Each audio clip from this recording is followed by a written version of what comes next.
Bismillahirrahmanirrahim. Assalamualaikum warahmatullahi wabarakatuh. Alhamdulillahi ala ihsani wa syukru lahu ala taufiqihi wa amtinani. Asyhadu an la ilaha illallah wahdahu la syarika lahu ta'ziman li sya'ni. Wa asyhadu anna Muhammadan abduhu wa rasuluhu da'ila ridwani. Allahumma salli alaihi wa ala alihi wa ashabihi wa ikhwani. Hadirin dan hadirat yang dirahmati Allah Subhanahu wa taala, bulan Ramadan adalah bulan yang spesial. Karenanya ketika masuk bulan Ramadan, Rasulullah SAW memberi kabar gembira kepada para sahabat dengan mengatakan, "Atakum Ramadan syahrun mubarak." Sungguhnya bulan Ramadan telah mendatangi kalian dan dia adalah bulan yang penuh dengan keberkahan.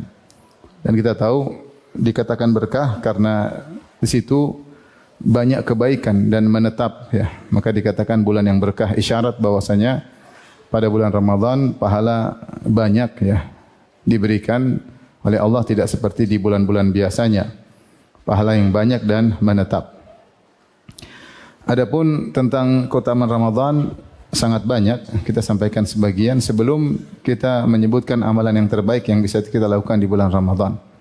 Di antaranya bahwasanya pada bulan Ramadan dibuka pintu langit, dalam sebagian riwayat dibuka pintu rahmat, dalam sebagian riwayat dibuka pintu surga. Futtihat abwabus sama. Pada bulan Ramadan dibuka pintu-pintu langit.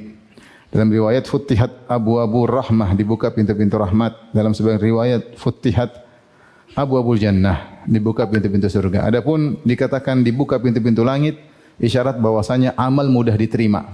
Amal mudah diterima pada bulan tersebut. Sebagaimana firman Allah Subhanahu wa taala, "Ilaihi yas'adul kalimut thayyibu wal amalu shalihu yarfa'uh." Kepada Allah lah diangkat kata-kata yang baik dan kepadanya lah diangkat amal saleh. Jadi amal saleh mudah diterima, menembus langit, diangkat kepada Allah Subhanahu wa taala. Berbeda dengan bulan-bulan yang lainnya. Kemudian di antaranya futihat abwabur rahmah, yaitu rahmat Allah sangat mudah mengenai seseorang di bulan Ramadan. Seorang di bulan Ramadan mudah mendapatkan rahmat Allah Subhanahu wa taala, dan kita tahu ini pertanda bahwasanya seorang mudah untuk masuk surga karena masuk surga dengan rahmat Allah Subhanahu wa taala. Kemudian juga dalam riwayat futtihat abwabul jannah, dibukakan pintu-pintu surga, dibuka sebagai pertanda ini adalah zamannya untuk mudah sebab masuk surga, untuk mudah sebab masuk surga, karena pintu-pintu surga dibuka untuk motivasi orang-orang beramal soleh di bulan tersebut. Maka ini kesempatan besar bagi kita untuk meraih rahmat Allah sebanyak-banyaknya, meraih pahala sebanyak-banyaknya, kemudian juga mudahnya amal diterima. Demikian juga semula mengatakan mudahnya doa dikabulkan oleh Allah Subhanahu wa taala. Dan di antara keutamaan bulan Ramadan, ya, bahwasanya Ramadan adalah sebab mudah untuk masuk surga dan dimerdekakan dari atau dibebaskan dari neraka Jahannam, ya. Karena dalam hadis kata Rasulullah SAW, "Walillahi utaqa'u minan niran wa dzalika kullul lailah." Dan Allah memiliki hamba-hamba yang tercatat bebas dari neraka Jahannam, dan itu berlaku setiap malam. Berlaku setiap malam di bulan Ramadan. Kita di bulan Ramadan ada mungkin 29 malam atau 30 malam, setiap malam ada kesempatan bagi kita untuk tercatat bebas dari api neraka Jahannam.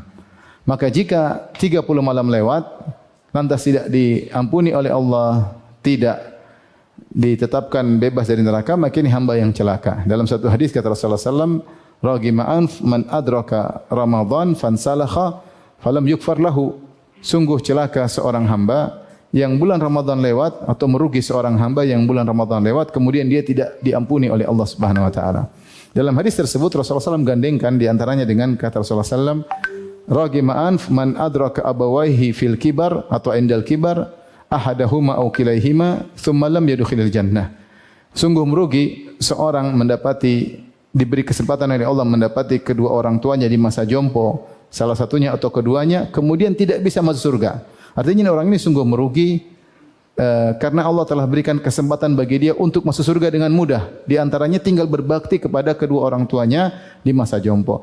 Ini dia masih diberi kesempatan bertemu kedua orang tuanya di masa jompo, namun tidak dia gunakan untuk menjadi sebab masuk surga. Kemudian Rasulullah mengatakan, "Raghima anf", sungguh merugi orang yang mendapati Ramadan 29 malam, 39 malam, fansalakha minhu, kemudian Ramadan lewat, lantas ternyata dia tidak diampuni oleh Allah Subhanahu wa taala karena kesempatan banyak tiap malam.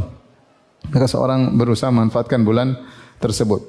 Kemudian di antara keistimewaan bulan Ramadan, pahala dilipat gandakan oleh Allah Subhanahu wa taala secara kuantitas maupun kualitas. Secara kuantitas maupun kualitas ya. Jadi adapun berapa jumlahnya wallahu alam bisawab. Tidak ada disebutkan secara spesifik, tetapi sepakat para ulama di bulan Ramadan pahala dilipat gandakan secara kuantitas berlipat ganda, kemudian nilai pahalanya pun secara kualitas dilipat gandakan oleh Allah Subhanahu wa taala. Di antaranya seperti sabda Nabi sallallahu alaihi wasallam, al-umratu fi Ramadan ta'dilu hajjah ma'i. Siapa yang umrah di bulan Ramadan seperti haji bersamaku. Ini dalil bahwasanya umrah di bulan Ramadan tidak sama umrah di bulan-bulan yang lainnya. Sampai Rasulullah mengatakan seperti haji, bahkan haji bersama Nabi sallallahu alaihi wasallam. Ini dalil bahwasanya pahala dilipat gandakan dengan sebanyak-banyaknya secara kuantitas maupun kualitas. Semuanya mau tasbih, zikir, baca Quran, di antaranya umrah. Di antaranya di bulan Ramadan ada Lailatul Qadar yang Allah berfirman Lailatul Qadri khairun min alfi syahr. Malam Lailatul Qadar lebih baik daripada 1000 bulan. Siapa yang beribadah di malam tersebut diberi taufik oleh Allah dengan ibadah yang diridhai oleh Allah, maka seakan-akan dia telah beribadah sekitar 83 tahun lebih. Bayangkan malam paling 10 jam atau 12 jam, ketika dia beribadah dengan ibadah yang diridhai oleh Allah seperti dia beribadah 83 tahun lebih. Dan ini menunjukkan pahala bulan Ramadan ditingkatkan secara kuantitas maupun kualitas.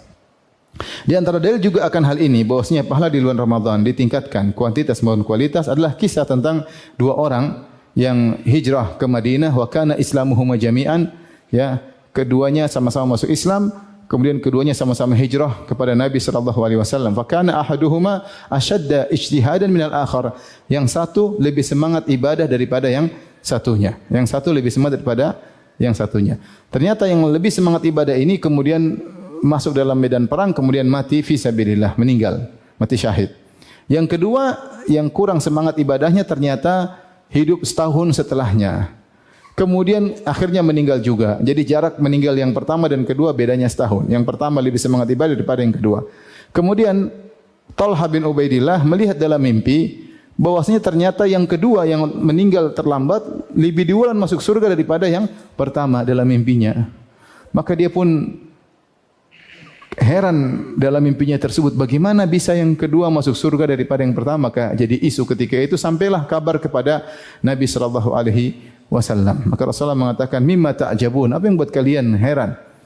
Bagaimana ya Rasulullah yang kedua ini kurang semangat, lebih semangat yang pertama daripada yang kedua? Kenapa yang kedua lebih duluan masuk surga? Maka Rasulullah SAW mengatakan, "Alaisa makatha ba'dahu sanah?" Bukankah orang yang kedua sempat hidup setahun setelah yang pertama? Fa'adraka Ramadhana fasawmahu, bukankah di 1 tahun tersebut dia dapat bulan Ramadan kemudian dia berpuasa? Bukankah dia salat berapa rakaat? Kata Rasulullah, sungguh derajat antara keduanya antara langit dan bumi. Yang jadi perhatian kita, Rasulullah SAW mengatakan, Alaisa qad makatha ba'dahu sanah, alaisa qad adraka Ramadhan fasawmahu, bukankah dia masih hidup setahun setelah yang orang pertama dan dia mendapati bulan Ramadan dan dia berpuasa. Itu Rasulullah menjadikan dalil derajat dia lebih tinggi daripada yang pertama dan dia masuk surga lebih dahulu karena sempat berpuasa di bulan apa? Ramadan. Ini semua syawahid atau dalil-dalil penguat yang menunjukkan bahwasanya pahala ibadah bulan Ramadan secara kuantitas maupun kualitas diperbanyak ibadah apapun secara umum. Kemudian di antara keutamaan Ramadan. Kalau Ramadan adalah kesempatan untuk diampuni dosa-dosa oleh Allah Subhanahu wa taala. Makanya Rasulullah SAW mengatakan Ramadan ila Ramadan, yaitu salatul khams, al-umrah ila al-umrah, Ramadan ila Ramadan, mukaffiratun ma bainahunna idza junibatil kaba'ir. Umrah yang satu, umrah berikutnya, salat 5 waktu, Jumat ila Jumat, Ramadan sampai Ramadan berikutnya menghapuskan dosa-dosa di antara keduanya. Ada yang mengatakan Ramadan diambil dari ramdha, yaitu panas, karena membakar dosa-dosa, menghilangkan dosa-dosa dari seseorang jika dia berpuasa di bulan Ramadan. Ya. Taib, ikhwan dan akhwat yang dirahmati Allah Subhanahu wa taala, ya. Oleh karenanya para salaf dahulu mereka semangat untuk beribadah di bulan Ramadan lebih daripada bulan-bulan yang lainnya. Itu tadi hanya sekilas tentang keutamaan bulan Ramadan. Tentu keutamanya sangat masih banyak. Namun pada kesempatan kali ini kita akan bahas ibadah apa saja yang dianjurkan untuk dilakukan di bulan Ramadan. Secara umum ibadah apapun pahalanya berlipat ganda. Tadi sudah kita sebutkan. Tapi di sana ada ibadah-ibadah spesial yang dianjurkan untuk dilakukan ketika bulan Ramadan. Yang pertama tentunya adalah berpuasa ya. Berpuasa. Rasulullah SAW bersabda, "Man shama Ramadhana imanan wa ihtisaban ghufira lahu ma taqaddama min dzambih."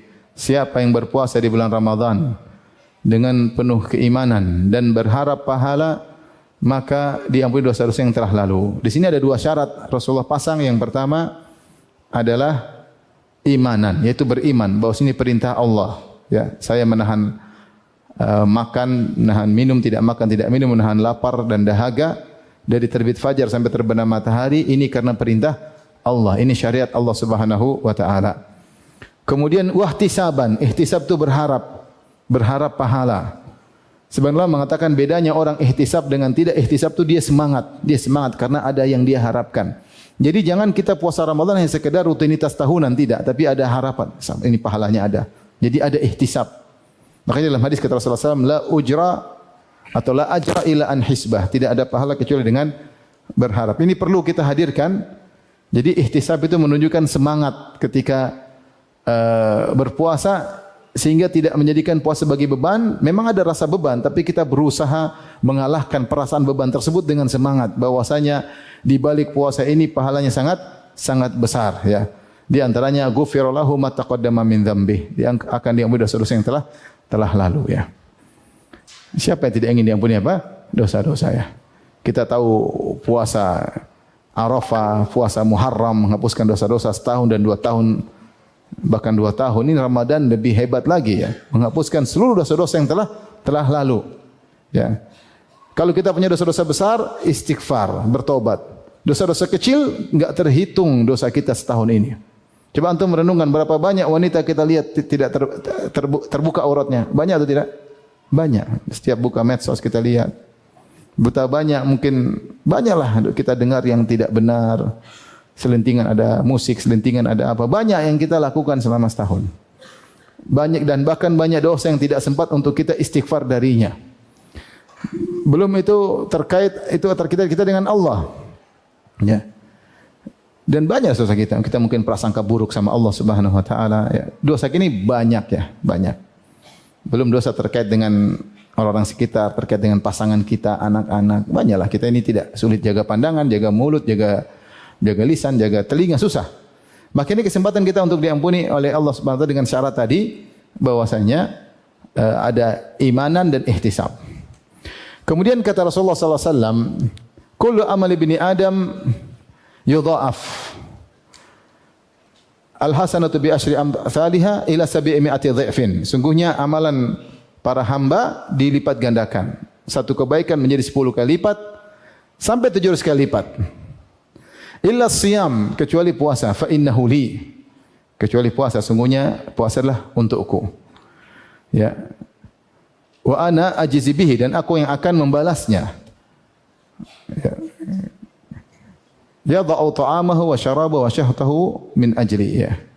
Dia meninggalkan makanannya, minumannya, ya, dan syahwatnya karena aku, ya.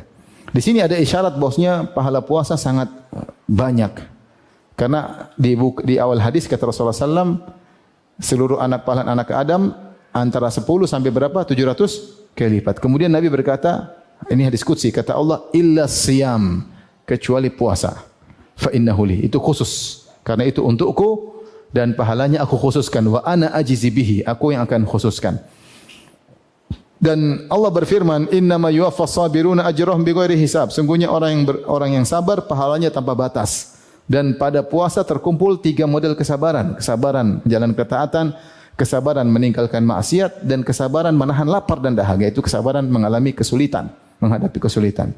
3 macam sabar, as-sabru ala ta'ah, as-sabru anil ma'siyah, as-sabru fi al-masaib, indal masaib, 3 sabar dalam jalan ketaatan, sabar meninggalkan maksiat, dan sabar mengalami penderitaan terkumpul pada puasa. Sehingga orang yang berpuasa pahala yang sangat besar, sangat besar. Taib. Apa yang membedakan puasa dengan yang lainnya? Karena Allah berfirman dalam hadis qudsi tadi, fa innahu li, sungguhnya itu untukku. Amal anak Adam seluruhnya untuk dia, adapun puasa untukku. Kenapa? Ada sekitar 8 pendapat disebut Ibnu Hajar rahimahullah Fathul Bari, 8 atau lebih. Di antara 2 pendapat yang menarik, pertama kata Ibnu Hajar rahimahullah taala bahwasanya ada beberapa pendapat ya. Misalnya dia mengatakan bahwasanya puasa itu tidak tercampur dengan riya. Puasa enggak bisa riya. Jadi puasa tidak bisa dimasuki oleh riya dan sum'ah. Tidak bisa dimasuki oleh riya. Kecuali orangnya cerita.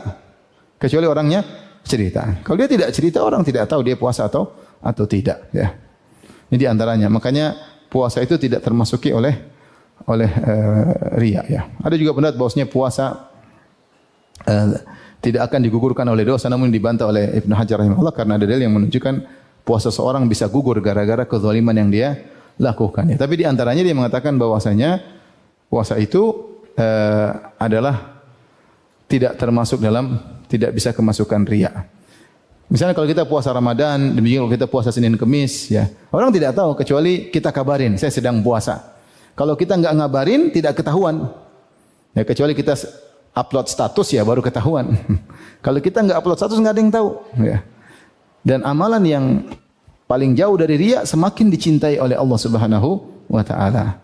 Yang tidak terkontaminasi dengan riya sedikit pun, tidak ada celah sedikit pun, semakin dicintai oleh Allah Subhanahu wa taala. Makanya Allah berkata fa innahu li, bahwasanya puasa itu adalah untukku. Di antaranya kenapa puasa pahalanya besar? Tadi sudah disebutkan karena dia termasuk dari sabar, bahkan masuk dalamnya 3 jenis sabar. Taib. Kemudian juga tadi sudah kita isyaratkan juga puasa menggugurkan dosa. Di antaranya Rasulullah SAW mengatakan dalam hadis Sahih Bukhari, ya, fitnatur rajuli fi malihi wa ahlihi wa jarihi tukaffiruhu as-salatu was-sadaqatu was-siyam. Atau kama qala Nabi sallallahu alaihi wasallam. Fitnah yang menimpa seseorang gara-gara terkait dengan istrinya, anaknya, hartanya, tetangganya. Jadi arti maksudnya gara-gara mereka ini dia bisa terfitnah, bisa terjerumus dalam dosa-dosa. Dia bisa berdosa gara-gara tetangganya sakit tidak dia tengok, dia cuekin. Dia bisa berdosa gara-gara anak-anak ingin ikutin kemauan anak-anak padahal salah. Dia bisa dosa gara-gara istri mungkin tidak menunaikan hak istri atau nurutin istri padahal tidak benar. Seorang bisa terfitnah. Di antaranya yang bisa menggugurkan dosa-dosa karena fitnah tersebut adalah kata Nabi as-siyam, puasa. Adalah puasa. Taib, ini yang pertama, tentunya ibadah yang paling diandalkan ya, puasa. Kemudian puasa akan beri syafaat kepada orang yang berpuasa pada hari kiamat kelak. Ya. Kata Rasulullah SAW, puasa nanti pada hari kiamat berkata, yaqulu siyam, Rabbi mana'tuhu at-ta'am wa syahwah, fasyafi'ni fihi. Ya Rabbku, sungguhnya aku telah mencegah dia dari makanan dan minuman dari syahwat. Maka berilah izin kepadaku untuk beri syafaat kepada dia. Yaitu puasa datang memberi syafaat kepada orang yang berpuasa. Tapi kita lanjutkan. Di antara amalan yang dianjurkan selain puasa adalah qiyamul lail. Adalah salat malam. Dalilnya jelas kata Rasulullah SAW, man qama ramadhana imanan wa ihtisaban ghufira lahu ma taqaddama min dhanbihi. Siapa yang qama Ramadan, maksudnya siapa yang solat malam di bulan Ramadan dengan penuh keimanan dan ihtisab. Tadi beriman ini perintah Allah, ihtisaban dengan semangat mengharapkan pahala, maka akan diampuni dosa-dosanya yang telah lalu. Bahkan jika dia bisa solat berjamaah di masjid sampai imam selesai, maka dia dianggap telah solat semalam suntuk. Kata Nabi sallallahu alaihi wasallam, inna rajula idza qama ma'al imami hatta yansarif kutiba lahu qiyamul lailah. Siapa yang salat malam bersama imam sampai selesai, sampai imamnya selesai, maka dicatat baginya salat semalam suntuk. Ustaz, kalau imamnya ternyata cuma salat setengah jam, ya sudah, kita ambil zahir hadis. Dia cuma salat 11 rakaat, cuma setengah jam atau 1 jam, dapat pahala semalam suntuk. Ya. Terus kalau dia mau tambah lagi solat sendiri terserah, tapi bonus. Tapi dia sudah memegang pahala solat semalam suntuk. Ini seorang berusaha untuk tidak terlewatkan solat berjamaah, berusaha. Kalau dia solat berjamaah terus suatu saat dia sedang berpergian, suatu saat dia sedang safar sehingga dia harus solat sendiri, tetap tercatat dia solat berjamaah. Ini saya ingatkan ya. Berusaha terus solat berjamaah. Hari pertama, hari kedua, tahu-tahu ternyata hari ke 28 kita harus mudik, ya, ketemu orang tua, dipanggil orang tua, sehingga kita akhirnya solat di kendaraan, solat sendirian. Tidak ada masalah, tetap tercatat kita biasa solat apa? Berjamaah. Karena Rasulullah bersabda, "Idza maridul abdu aw safar kutiba lahu makana ya'malu muqiman sahihan." Jika seorang hamba sakit atau sedang bersafar, tetap dicatat baginya amal perbuatan yang biasa dia kerjakan ketika sedang sehat dan ketika sedang tidak bersafar. Maka seorang berusaha tidak melewatkan solat berjamaah karena pahalanya adalah pahala solat semalam suntuk. Diriwayatkan istri dari Habib Abi Muhammad, dia berkata kepada Habib ketika di malam hari dia bangunkan untuk salat malam, "Qad dhahaba al-lailu," telah pergi malam. "Wa baina aidina tariqun ba'id," ya. Dan depan kita ada jalan yang sangat jauh. Itu habis ini ada alam barzakh, terus ada hari kebangkitan, perjalanan masih jauh. "Wa zaduna qalil," dan bekal kita sedikit. "Wa qawafilu salihin qad sarat qiddamana," sementara rombongan orang-orang soleh telah berjalan di luar. Sudah banyak yang meninggal, sudah berjalan di luar. "Wa nahnu qad baqina," adapun kita masih di sini, ya. Jadi dia semangati suaminya untuk apa? Bangun salat malam, ya. Di antara bekal yang terbaik adalah qiyamul lail. Makanya Rasulullah SAW bersabda, "Alaikum bida'bis salihin min qablikum. Alaikum bi qiyamil lail fa innahu da'bus salihin min qablikum." Hendaknya kalian salat malam karena itu kebiasaan orang-orang soleh sebelum kalian. Maka seorang jadikan sarana mumpung bulan Ramadan semangat untuk salat malam. Dan salat malam yang terbaik di bulan Ramadan adalah di awal malam. Itu yang dicontohkan oleh Nabi sallallahu alaihi wasallam. Karena di dalam bulan Ramadan ada salat yang spesial yaitu salat berjamaah. Adapun selain bulan Ramadan seorang salat sendiri-sendiri. Dan diusahakan dia tidur dulu kemudian dia salat di akhir malam atau di tengah malam. Tapi bulan Ramadan tidak. Rasulullah salat di awal malam. Supaya apa? Supaya memudahkan masyarakat untuk salat, ya. Rasulullah SAW pernah salat 3 kali berjamaah. Setelah itu Rasulullah SAW hentikan karena takut diwajibkan. Kemudian dipraktikkan oleh para sahabat setelah Rasulullah SAW meninggal, dipraktikkan oleh Umar bin Khattab. Umar bin Khattab menyuruh Ubay bin Ka'ab jadi imam di awal malam. Di awal malam, ya. Maka seorang hukum asalnya berusaha salat malam di awal malam. Sebagian ulama mengatakan kecuali seorang yang hafidh Quran kemudian ternyata di masjid mungkin dia tidak bisa tidak bisa puas, maka dia boleh solat di akhir malam, boleh. Ini pendapat sebagian ulama. Tapi secara umum masyarakat solat di masjid. Secara umum masyarakat tidak hafal apa? Quran, maka diimami oleh seorang hafidh untuk menemani masyarakat. Semoga dia juga dapat pahala banyak karena dia menuntun masyarakat untuk bisa solat malam di awal malam, ya. Di awal malam, ya. Saya katakan tadi ada sebagian ulama mengatakan bagi orang yang hafal Quran, jika masjid sudah dicukupi oleh para hafiz-hafiz, dia boleh salat sendiri agar dia bisa bersendirian dalam salat, tetapi secara umum masyarakat hendaknya salat di masjid. Ya, ini ada pendapat yang lain tapi intinya secara umum masyarakat salat masjid dan dianjurkan di awal malam, bukan di akhir malam. Supaya apa? Masyarakat mudah untuk bisa salat karena itu dipraktikkan oleh Nabi. Nabi pernah salat tarawih sampai lewat setengah malam. Kemudian Rasulullah SAW selesai. Maka sahabat berkata, masih minta tambah. Kata para sahabat, "Ya Rasulullah, lau naffaltana baqiyata lailatina hadhihi." Ya Rasulullah, baru lewat setengah malam. Mungkin Rasulullah salat pada Isya, taruhlah sampai jam 1 misalnya. Masih ada 2 jam, 3 jam lagi. Kata sahabat, "Ya Rasulullah, tambah dong, masih ada setengah lagi."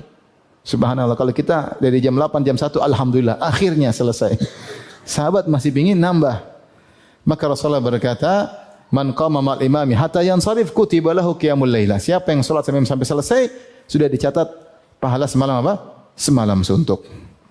Jadi berusaha salat malam. Apalagi ada masjid yang kemudian misalnya baca Al-Quran runut sehingga kita bisa dengarlah lantunan hatam Quran, satu kali hatam di suatu masjid. Kalau bisa ada, kita sabar, kita dengerin solat dari awal. Dan kita harus serius untuk solat malam tersebut. Jangan telat, itu datang benar-benar maghrib di masjid, isya di masjid, nungguin sambil nunggu imam kita baca Quran. Serius, kita seriusin malam-malam yang indah di bulan Ramadan. Alhamdulillah kita masih ada umur, masih ada nafas, masih bisa menikmati bulan Ramadan. Betapa banyak orang yang sudah tidak bisa lagi menikmati bulan Ramadan. Ingat kata tadi, nasihat dari wanita seorang saleh, zaduna qalil. Bekal kita cuma apa? Sedikit. Kita selama ini sibuk bekal dunia, bekal akhirat kita kurang perhatian. Ini kesempatan bagi kita untuk memperbanyak bekal akhirat. Saya sering sampaikan kepada jamaah-jamaah kalau mereka lagi tawaf, silakan Bapak Ibu minta kepada Allah. Dunia boleh, tapi jangan dunia yang banyak-banyak diminta. Minta banyak-banyak apa? Akhirat. Dunia boleh. Jangan tawaf 7 putaran, ya Allah lunasi hutangku, lunasi hutangku. 7 putaran, ya Allah bangunkan rumahku. Ya. Minta dunia, minta juga apa? Akhirat. Justru akhirat yang paling banyak kita minta. Karena dunia akan kita tinggalkan. Ya. Kita menuju pada alam baru yang akan abadi kita tinggal di sana. Maka bekal kita perlu banyak untuk membangun istana di akhirat kelak. Taib. Ibadah berikutnya yang juga sangat dianjurkan adalah berdoa. Allah berfirman dalam Al-Quran, ya, yaitu tentang ayat-ayat puasa, dimulai dari ayat 183, ya ayyuhalladzina amanu kutiba alaikumusiyam. Ini ayat 183 surat Al-Baqarah. Wahai orang beriman, diwajibkan kalian berpuasa. Kemudian ayat 184, ayyaman ma'dudat faman kana minkum maridun aw ala safarin fa iddatun min al-ukhra. Kemudian ayat 185, Allah berfirman, syahrul ramadhan alladzi unzila fihi al-Qur'an. Bulan Ramadan diturunkan Al-Qur'an. Jadi ayat 183, 184, 185 semua tentang Ramadan. Kemudian tiba-tiba diselipin ayat 186 tentang doa. Ayat 186 tentang doa. Wa idza sa'alaka ibadi anni fa inni qarib ujibu da'watad da'i idza da'an. Jika hambaku bertanya kepada engkau tentang aku, sungguhnya aku dekat. Aku mengabulkan doa orang yang berdoa kepadaku. Falyastajibu li wal yu'minu bi la'allahum yarshudun. Hendaknya mereka memenuhi perintahku, hendaknya mereka beriman kepadaku, semoga mereka dalam petunjuk. Inilah 186 ternyata tentang doa. Kemudian 187 kembali lagi tentang Ramadan. Kata Allah, "Uhilla lakum lailatas siyami rafathu ila nisaikum." Jadi 183 tentang Ramadan, 184 tentang Ramadan, 185 tentang Ramadan, 186 tentang doa, 187 tentang apa? Tentang Ramadan. Kata Ibnu Katsir kalau tidak salah, diselipkannya ayat ini tentang doa di antara ayat-ayat puasa, ayat-ayat Ramadan menunjukkan doa di bulan Ramadan sangat mudah dikabulkan dan dia adalah ibadah yang agung. Seakan-akan Allah suruh banyaklah berdoa di bulan Ramadan, di bulan Ramadan. Dan kita tahu doa adalah ibadah. Tidak ada ruginya berdoa sama sekali. Karena doa adalah ibadah. Taruhlah doa kita tidak dikabulkan. Kita sedang beribadah kepada Allah. Bahkan kata Rasulullah SAW, ad-du'a'u huwal ibadah. Doa itu adalah intisari ibadah. Kenapa? Karena ketika berdoa, banyak ibadah yang terkumpulkan pada kita. Pertama, kita mengakui kerendahan kita. Dan Allah suka hamba-hambanya yang mengakui kehinaan dirinya. Yang kedua, dia tahu tidak ada yang bisa menyelesaikan masalahnya kecuali kepada Allah. Itu tauhidnya berjalan. Hanya Allah yang bisa menyelesaikan permasalahanku. Yang ketiga, dia husnudzan kepada Allah Subhanahu wa taala. Dia tahu bahwasanya yang menentukan kebahagiaannya hanyalah Allah Subhanahu wa taala. Maka disitulah nampak kehinaannya, kerendahannya di hadapan Allah. Kemudian minta, ya Rabbi, ya Rabbi. Kondisi seperti ini, ketundukan seorang hamba kepada Allah ini sangat dicintai oleh Allah Subhanahu wa taala. Ya. Dan inilah puncak dari ibadah. Ibadah itu apa? Ghayatul dzul, puncak seorang menghinakan dirinya. Ma'a ghayatil mahabbah, puncak dia mencintai Allah Subhanahu wa taala. Itu terkumpul pada doa. Dia merasa hina dan dia mengakui keagungan Allah, kemudian mengatakan ya Rabbi, ya Tuhanku penciptaku, dia minta. Ini seandainya tidak dikabulkan sudah merupakan ibadah agung di bulan Ramadan. Bagaimana lagi kalau pasti dikabulkan? Tetapi dengan salah satu dari 3 cara atau satu dari 4 cara. Ya, doa dikabulkan kata Nabi sallallahu alaihi wasallam, tidak ada seorang muslim pun berdoa laisa fihi itsmun wala khati'ah, di mana doa tersebut tidak berisi dosa atau untuk memutuskan silaturahmi, kecuali pasti akan dikabulkan. Satu caranya dikabulkan di dunia, yang kedua ditunda dikabulkan di akhirat, yang ketiga dipalingkan darinya keburukan yang setimpal dengan apa yang dia minta. Dalam sebagian riwayat diampuni dosa-dosanya. Diampuni dosa-dosanya. Maka tidak ada ruginya kita berdoa. Tidak ada ruginya kita berdoa. Yang pertama, dikabulkan dunia. Kabulkan dunia bisa langsung, bisa tertunda, tidak harus langsung. Mungkin kalau kita minta sekarang Allah kabulkan kurang pas, timingnya tidak pas, maka Allah tunda tahun depan, 2 tahun depan. Betapa terkadang kita berdoa, kita berhenti doa ternyata dikabulkan. 2 tahun lagi baru ternyata dikabulkan. 3 tahun lagi timingnya pas. Seandainya dikabulkan ketika itu kurang pas. Semakin dikasih puncak kenikmatan ketika 2 tahun berikutnya. Berhenti berdoa, tugas kita berdoa. Kata Umar bin Khattab, "Inni la ahmilu hamma al-ijabah, walakinni ahmilu hamma doa." Aku tidak peduli untuk dikabulkan, tidak. Bagiku yang penting aku bisa berdoa, kata Umar. Karena kalau saya sudah berdoa, pasti dikabulkan. Pasti dikabulkan. Taib, yang pertama dikabulkan. Kita semua tentunya ingin model pertama dikabulkan di dunia. Cepat atau lambat. Tapi, belum tentu yang terbaik bagi kita. Maunya kalau dikabulkan sekarang tidak. Ya Allah, langsung depan mata. Maunya begitu. Tapi kalau seandainya selalu dikabulkan depan mata, langsung ujub, sombong. Wih, saya kalau berdoa langsung sudah rusak. Allah lebih tahu mana yang terbaik. Kalaupun tidak dikabulkan dunia, ada 2, dikabulkan di akhirat. Saya tanya sama antum, mana lebih bagus dikabulkan dunia atau di akhirat? Di akhirat, di akhirat kalau dikabulkan berarti dengan nikmat surga. Jauh lebih afdal daripada nikmat dunia. Kita pengennya di dunia. Tapi terkadang Allah tidak mau kasih. Allah mau kasihnya di mana? Di akhirat. Kalaupun tidak dikabulkan di akhirat, ada yang ketiga, pengkabulan dunia, dipalingkan keburukan yang semisal yang dia minta. Ya, misalnya dia minta, ya Allah, aku ingin daganganku, ya, untung 200 juta dalam panen, dalam musim dagangan lagi pameran ini, ingin untung 200 juta. Ternyata dia tidak untung, tetapi Allah hindarkan dia dari kerugian 200 juta misalnya. Misalnya, ya ini contoh, maksudnya dipalingkan dari keburukan yang semisalnya, dan dia tidak tahu ternyata banyak keburukan terhindar darinya karena dia sering berdoa. Dia bilang, ya Allah saya doa sehari 2 kali, 5 kali, kok enggak ada. Ada banyak keburukan yang Allah palingkan dari kau, kau tidak tahu. Gara-gara kau banyak doa kepada Allah Subhanahu wa taala. Kalau tidak tiga ini, ada yang keempat, diampuni dosa-dosanya. Dalam riwayat ini, sebagaimana Rasulullah mengatakan, dalam hadis qudsi Allah mengatakan, ya ibadi, wahai hambaku, ya bani Adam, wahai anak Adam, innaka ma da'autani wa rajautani ghafartu laka ala ma kana minka wala ubali. Wahai anak Adam, selama kau berdoa kepadaku, selama kau berharap kepadaku, aku ampuni dosa-dosamu dan aku tidak peduli betapa banyak dosamu. Di antaranya kata Allah, ma da'autani, selama kau berdoa kepadaku. Maka kita ini harus banyak doa, sering doa, terutama di bulan apa? Ramadan. Doa kapan saja, ya.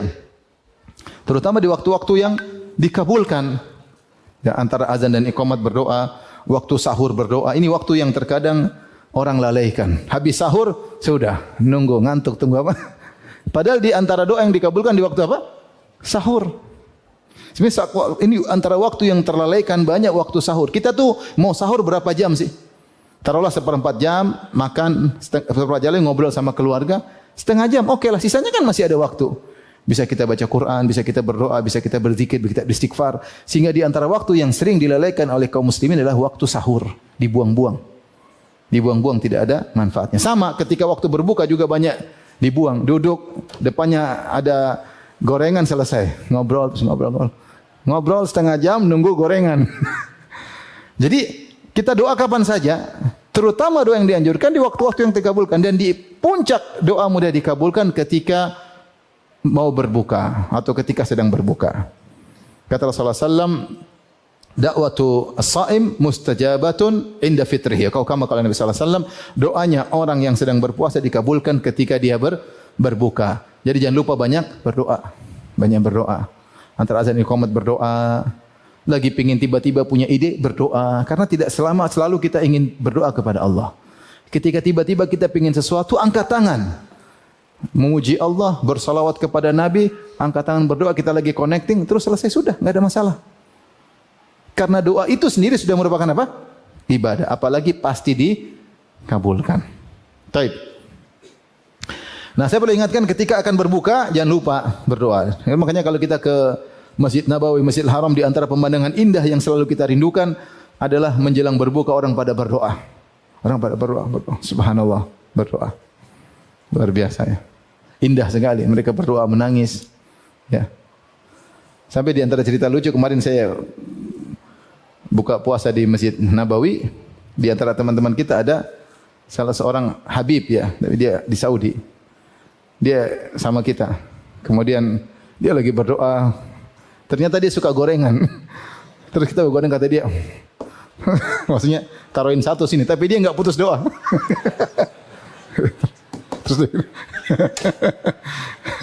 Terus berdoa, enggak ada masalah kan doa. Rasulullah pernah berdoa terus apa? Tali kekang unta goyang dia tetap goyang terus diangkat. Jadi enggak ada masalah. Tapi berdoanya lama luar biasa. Doanya lama. Ya. Saya ngobrol sampai tidak tahu ternyata dia penduduk asli kota Madinah, ternyata Habib. Setelah saya tanya-tanya, kamu siapa, famnya apa, famnya baru ketahuan ternyata dia Habib. Tapi intinya mau saya, itu pemandangan indah yang terkadang tidak kita lihat di tanah air. Kita kalau duduk di depan tempat buka kadang-kadang kita ngobrol. Baca doa jadi enggak enak. Jangan sudah jadi kita berusaha hidupkan sunnah, enggak usah pekewu-pekewu. 10 menit sebelum berbuka angkat tangan berdoa. 5 menit sebelum berbuka angkat tangan berdoa. Ya. Sampai saya pernah di parkiran Masjid Nabawi ketika dia masih tinggal di sana sering parkir di bawah menjelang berbuka di parkiran orang berdoa. Bukan Ramadan, puasa Senin Kamis dia berdoa. Karena enggak sempat lagi tinggal 5 menit dia kalau naik lewat jalan mungkin kelewat waktu dia berdoa di parkiran. Buka baru kemudian dia naik. Subhanallah. Jadi doa itu sangat penting. Situlah kita semakin sering berdoa, kita semakin dekat dengan Allah, semakin bertawakal kepada Allah Subhanahu wa taala. Dan di antara orang yang paling dekat dengan Allah, orang yang paling sering berdoa dan orang yang paling berdoa, paling banyak berdoa adalah Nabi Muhammad sallallahu alaihi wasallam. Tapi ibadah berikutnya yang dianjurkan adalah qiraatul Quran. Tentunya qiraatul Quran. Inilah bulan spesial, bulan Ramadan, syahrul Ramadan alladzi unzila fihi al-Quran. Bulan Ramadan adalah bulan yang diturunkan Al-Quran. Dan malaikat Jibril datang khusus kepada Nabi untuk ngajarin Al-Quran. Ya. Setiap bulan Ramadan. Dan di akhir Ramadan ketika Nabi sebelum meninggal, malaikat Jibril datang 2 kali menghatamkan Quran bersama Nabi. Ya. Hina ja'ahu Jibril fayudarisuhul Quran. Datang Jibril, kemudian Jibril mengajarkan Al-Quran kepada Nabi. Ya. Diajarkan, mungkin murajaah bersama Jibril sampai selesai. Ya. Sampai selesai. Ya. Dan ini dalil bahwasanya di antara keistimewaan bulan Ramadan adalah bulan Al-Quran. Oleh karenanya para salaf dahulu mereka mengutamakan baca Al-Quran.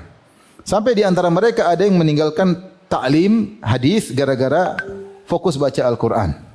Berkata Ibnu Abdul Hakam, kana Malikun idza dakhala Ramadan taraka qira'atal hadis wa mujalasata ahli ilm wa aqbala ala tilawatil Quran minal mushaf. Adalah Imam Malik. Dia punya majelis di Masjid Nabawi, dia imam dari hijrah, majelis hadis. Kalau sudah datang Ramadan, dia tinggalkan majelis hadis dan dia tinggalkan bermujalasah dengan para ulama. Maka dia fokus untuk baca Al-Quran dari mushaf, dia baca selama bulan Ramadan. Saatnya untuk berdua-duaan berkhulwat dengan Allah Subhanahu wa taala. Wa qala Abdul Razzaq berkata, "Kana Sufyan Ats-Tsauri idza dakhala Ramadan taraka jami'al ibadah wa aqbala ala tilawatil Quran." Kalau sudah masuk bulan Ramadan, Sufyan Ats-Tsauri meninggalkan seluruh model-model ibadah dan dia fokus baca Al-Quran.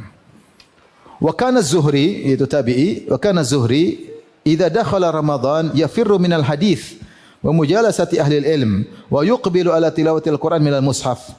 Adalah Az-Zuhri kalau sudah masuk bulan Ramadan maka beliau lari dari majelis hadis dan dia tidak mau ketemu dengan para ulama, tapi beliau sibuk baca Al-Quran dari mushaf. Ya. Oleh karenanya Ibnu Rajab menjelaskan, memang benar datang dalam hadis larangan untuk menghatamkan Quran kurang dari 3 hari, karena maksud baca Quran adalah tadabbur juga, bukan sekedar tilawah. Ya, tetapi maksudnya kata Ibnu Rajab, kalau terus menerus itu dilarang. Adapun kalau waktu-waktu khusus, amma fil awqatil mufaddalah ka syahri Ramadan, adapun di waktu-waktu spesial seperti bulan Ramadan, khususan al-layaliya allati yutlabu fiha Lailatul Qadar, terutama malam-malam yang diharapkan Lailatul Qadar, ya. Maka ini silakan baca Quran banyak-banyak. Au fil amakinil mufaddalati, au fil amakinil faddalati kama Makkah liman dakhalaha min ghairi ahliha.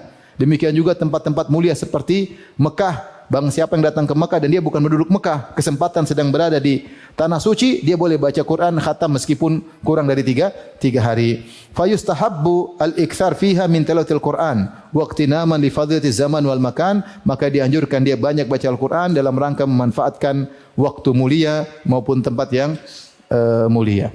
Adzan kah? Berapa menit lagi? Taib, jadi ini penting ya. Maka seorang fokus baca Al-Quran. Dia berusaha khatam di bulan Ramadan ya. Sekali oke, dua kali oke, tidak harus banyak-banyak ya. Karena kalau dia bisa gabungkan antara membaca dengan tadabbur itu yang terbaik. Karena tujuan dari baca Quran adalah tadabbur. Ustaz Imam Malik, Imam Syafi'i khatam Quran sebulan 60 kali. Itu sehari 2 kali. Bagaimana tadabburnya? Imam Malik, Imam Syafi'i bisa tadabbur, dia ahli tafsir. Dia baca Quran cepat tapi semua tafsir di kepalanya. Nah, kita baca Quran udah lambat enggak ngerti artinya. Jadi kalau niru para ulama tidak semua orang bisa. Imam Syafi'i sampai sehari 2 kali apa? Khatam ya. Sehari dua kali khatam. Itu tidak mudah karena harus baca apa? Cepat. Tapi tajwid masih bisa. Di YouTube ada 8 jam, saya pernah lihat 8 jam baca Quran dengan tartil dengan tajwid 8 jam khatam Quran. Ada contohnya di YouTube. Ada seorang coba dia rekam bacaannya tartil. Masih tidak ada huruf yang terlewatkan, terpotongkan, enggak. Tapi memang orang Arab bacanya 8 jam selesai. Kalau Imam Syafi'i mungkin lebih cepat. Berarti kalau 2 kali khatam taruhlah 7 jam berarti sekitar butuh 15 jam mungkin. Ada waktu tidur, ada waktu istirahat. Ya. Intinya seorang berusaha baca Quran, kalau dia bisa gabungan antara baca dengan tadabbur, itu lebih baik. Karena tujuan kita baca Quran untuk meningkatkan iman. Kata Ibnu Mas'ud, kifu inda ajaibihi. Berhentilah pada hal yang kita lagi baca ayat menakjubkan, kita penasaran, baca. Ya. Baca penjelasannya, baca tafsirnya. Ya. Ya. Jangan sampai jadikan pusat perhatianmu pada akhir surah. Jangan, kata Ibnu Mas'ud. Harus target. Tidak harus demikian. Tidak harus demikian, baca. Tapi intinya seorang berusaha khatam Quran sekali, 2 kali, semakin banyak lebih baik. Tapi gabungkan antara baca dengan apa? Tadabbur. Bahkan kalau dia baca sekali, tapi dia baca terjemahnya, menurut saya itu sangat baik. 1 bulan dia bisa baca khatam Quran sekali aja. Dengan terjemahannya semuanya, luar biasa. Luar biasa. Makanya saya pernah cerita, ada kawan, doktor, dia sekolah di Amerika. Jadi dia ini diminta oleh seorang ustaz untuk terjemahkan Quran dalam bahasa Inggris. Maka dia boleh terjemah Quran dalam bahasa Inggris. Ketika dia terjemah terpaksa dia baca tafsir. Dia baca tafsir 30 juz agar terjemahnya benar. Setelah dia baca tafsir, dia tahu Quran itu luar biasa ternyata. Luar biasa. Makanya dia suruh anak-anaknya tiap hari harus baca Al-Quran. Bahkan dia sama saya, Ustaz, anak saya enggak pernah tanya rapotnya bagaimana, enggak pernah. Yang saya tanya, kamu udah baca Quran belum? Saya enggak pernah tanya rapotmu bagaimana, ujianmu, saya enggak peduli. Karena saya tuh Quran itu luar biasa. Saya pernah terjemah, saya baca pernah tafsir 30 juz. Dan anak saya mahasiswa terbaik. Ini sekedar cerita. Maksudnya seorang berusaha baca Quran, kalau bisa paham terjemahannya sampai bikin proyek. Saya proyek Ramadan kali ini, saya ingin baca Quran dengan apa? Terjemahannya. Ada aplikasi Quran Tadabbur kan, tinggal apa? Tinggal download. Taib ikhwan dan akhwat yang rahmatillah subhanahu wa ta'ala, agar kita bisa mewujudkan semangat kita baca Quran, kita harus pelit waktu. Tidak usah pakai orang aja ngobrol. Ini masalah kita ini hobi ngobrol. Jangan hobi ngobrol, hobi baca komentar dibaca. Orang gila pun komentarnya kita baca. Gila, kenapa kau baca kalau tahu komentar orang gila? Jadi repot, waktu kita habis. Medsos itu mencuri umur kita. Maka kalau kita ketemu teman, saya lupa, belum selesai target. Saya punya wirdul yaumi. Baca dulu ya, oke. Sebentar, belum selesai. Terus baca, lupakan dia, enggak ada masalah. Baca terus. Ini bulan Ramadan. Setiap detik sangat bernilai. Jangan lupa semangatin istri dan anak-anak. Untuk baca Al-Quran. Kalau perlu kasih mereka hadiah, target berapa, sudah banyak. Baca enggak? Coba baca, Abi mau dengar, bacanya kayak gimana. Biar dengerin. Biar mereka cinta dengan bulan apa? Ramadan. Ya, kasih mereka hadiah, kasih mereka motivasi. Kita dapat pahala juga. Mereka baca, pahala juga buat kita karena kita yang suruh. Insyaallah. Anak 5 semuanya khatam, bonus 5. 2 kali khatam, 10 bonus juga buat kita. Enak kan? Makanya jadi bapak yang baik. Taib. Jadi jangan lupa nyuruh anak-anak juga untuk baca Al-Qur'an. Istri juga suruh baca Al-Qur'an agar mereka menjadikan hari mereka hari Qur'ani, Amalan berikutnya adalah umrah di bulan Ramadan. Saya bacakan hadisnya, hadis riwayat Bukhari dan Muslim. An Ibnu Abbas radhiyallahu anhuma, dari sahabat Ibnu Abbas, qala Rasulullah sallallahu alaihi wasallam limra'atin minal ansar. Rasulullah berkata kepada seorang wanita dari kaum Ansar, "Ma mana'aki an tahujji ma'ana?" Kenapa kau tidak hajian? Sayang tidak, saya Rasulullah mau haji. Kenapa kau tidak haji? Maka dia menyebutkan uzurnya. Dia berkata, qalat kana lana nadhihun farakiba abu fulan wa ibnuhu li zawji ibnihi wa taraka nadhihan namdahu alaihi. Kami punya 2 onta karena haji butuh tunggangan. Yang satu sudah dipakai oleh suamiku dan anaknya untuk hajian. Tinggal satu untuk ngurusin rumah. Karena onta ini ngambil air untuk kebutuhan rumah. Makanya saya enggak bisa berangkat karena urusin apa? Rumah. Taib. Jadi dia tidak bisa haji karena ada uzur. Iya enggak? Apa kata Nabi? Fa idza kana Ramadan i'tamiri fihi. Kalau tiba bulan Ramadan, berumrahlah di bulan tersebut. Fa inna umratan fi Ramadan hajjah. Karena umrah di bulan Ramadan adalah haji. Jadi Rasulullah kasih solusi, ganti kau berhaji karena kau tidak bisa berhaji denganku, tunggu bulan Ramadan agar kau bisa berhaji. Sebagai solusi karena sekarang kau tidak bisa apa? Hajian. Maka seorang kalau diberi rezeki oleh Allah Subhanahu wa taala, tidak usah ragu-ragu umrah ketika Ramadan. Tidak harus bintang 5, bintang 7 juga boleh. Yang penting tiba di Mekah. Yang penting tiba di Mekah. Salat, yang penting umrah. Mau umrah 2-3 hari, yang penting bisa umrah, enggak ada masalah. Datang umrah salat balik, ya. Tidak mesti bintang apa? Bintang 5 ya. Mau bintang 7 mau sampai jalan jauh enggak ada masalah, yang penting saya umrah. Urusan pahala urusan Allah. Emang yang umrah bintang 5 berarti pahalanya lebih makbul? Enggak. Enggak ada dalil akan hal tersebut. Yang penting seorang berusaha ikhlas kepada Allah Subhanahu wa taala. Berikutnya, ya, di antara amal yang paling yang dicintai oleh Allah Subhanahu wa taala adalah al-jud, yaitu dermawan. Dan ini sangat spesial dari Nabi sallallahu alaihi wasallam. Kata Ibnu Abbas radhiyallahu anhuma, kana Rasulullah sallallahu alaihi wasallam ajwadan nas. Rasulullah adalah orang yang paling dermawan. Wa kana ajwad ma yakun fi Ramadan, dan beliau di puncak ajwad ma yakun, di puncak kedermawanan ketika bulan Ramadan. Hina yalqahu Jibril, ketika bertemu dengan Jibril. Wa kana yalqahu fi kulli lailatin min Ramadan, dan Jibril mendatangi Nabi setiap malam di bulan Ramadan. Fayudarisuhul Quran, dan Jibril mengajari Nabi Al-Quran. Fala Rasulullah sallallahu alaihi wasallam ajwadu bil khair min ar-rihil mursalah. Sungguh Rasulullah sallam lebih dermawan dan kedermawannya lebih daripada angin yang berhembus, Ini hadis ada beberapa faedah. Yang pertama, Jibril mengkhususkan waktu malam untuk baca Al-Quran. Oleh karena baca Al-Quran di waktu malam lebih afdal daripada siang hari. Ya, makanya dalam hadis Rasulullah berkata, "As-siyam wal Quran yashfa'ani."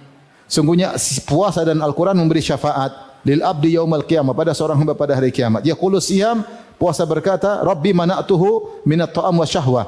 Ya Rabbku, aku telah menghalanginya dari makan dan minuman. Fasyafi'ni fihi, izinkanlah aku beri syafaat kepada hamba ini. Wa yaqulul Qur'an, Al-Quran berkata, "Mana'tuhun nauma bil lail." Fasyafi'ni fihi, aku menghalangi dia tidur di malam hari. Kenapa? Karena dia baca Al-Quran. Maka berilah syafaat bagiku, izinkan aku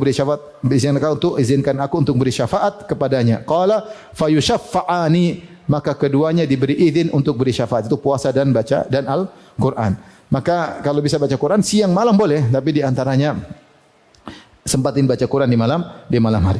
Kemudian Ibnu Abbas berkata, "Wa kana ajwad ma yakun fi Ramadan." Yang Rasulullah di puncak kedermawanan ketika bulan Ramadan. Kenapa? Ketika Jibril datang di malam hari ngajari Nabi Quran. Sebagian ulama, kalau tidak salah Ibnu Al-Mulakin, dia berkata, sebab kenapa Nabi lebih dermawan lagi karena dia ketika semakin banyak baca Quran, diajarin langsung oleh Jibril, semakin dunia tidak ada nilainya, semakin akhirat semakin tinggi di hati Nabi sallallahu alaihi wasallam, sehingga mudah dia mengeluarkan apapun yang dia miliki untuk akhiratnya.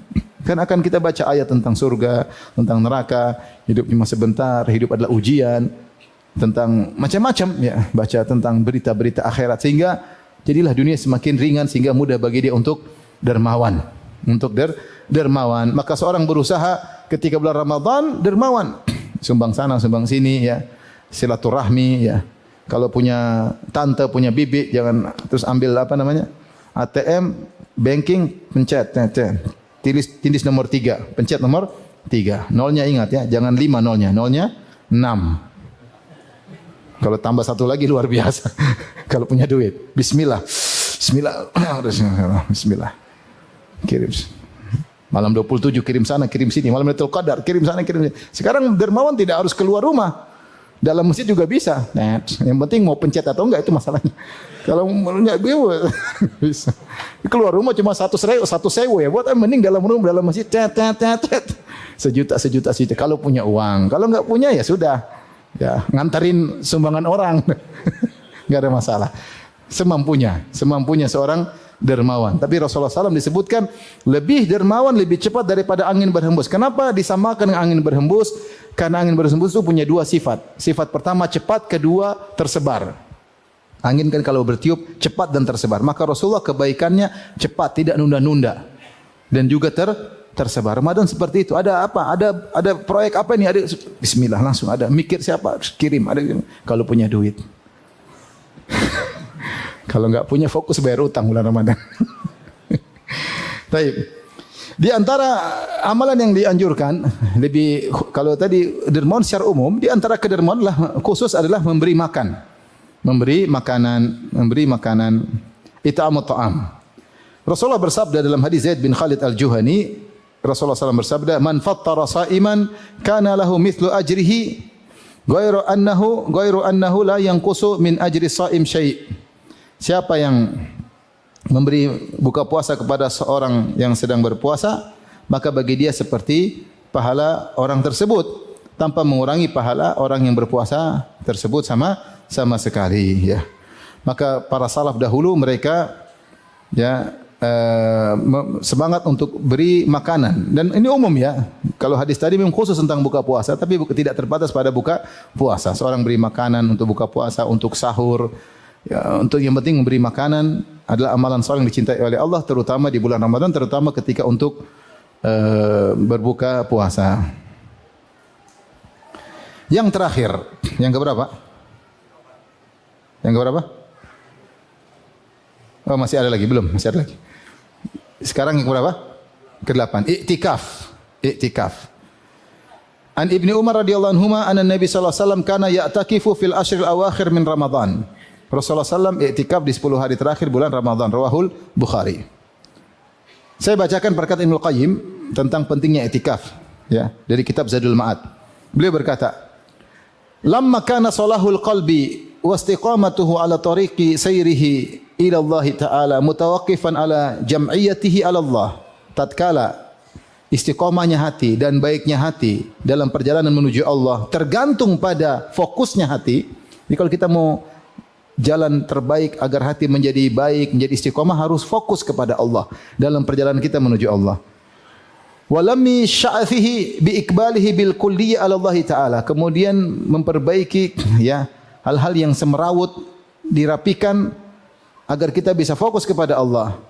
Fa inna sya'athal qalbi la yulimmuhu illa al ikbal ala Allah Ta'ala.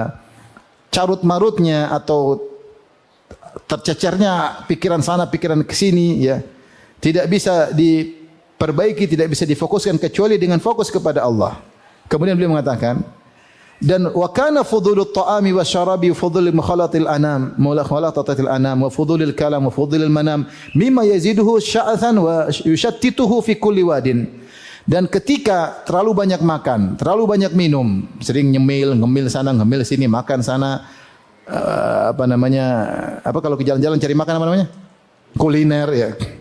Itu zaman saya kecil enggak ada istilah kuliner. Kuliner itu baru muncul belakangan ya enggak? Sehingga jadi trendy kuliner ya. Dulu orang enggak punya duit enggak ada kuliner, sekarang duit banyak sana kasih. Kuliner itu